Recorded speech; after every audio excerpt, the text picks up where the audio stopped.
Medje, čau. Kaj je zdaj? Veš kaj, jaz sem pa tako, kot ortoped sem pa kar malo skeptičen glede te vadbe s kettlebelli. Pri tem swingu me dostikrat motil, ne vem, sem mislil, da aktivno dvigujemo v bistvu ramenski sklep na 90 stopinj.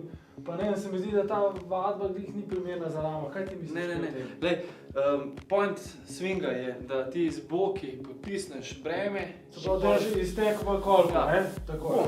To.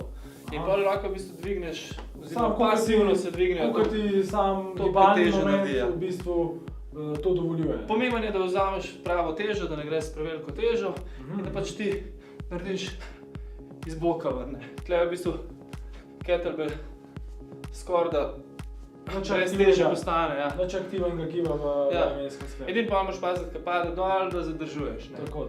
Tam ne sme. Tu mislim, da ni nič kaj spornega glede ramena. Tako da kar delaj, poskusi. Bomo probali, evo da best.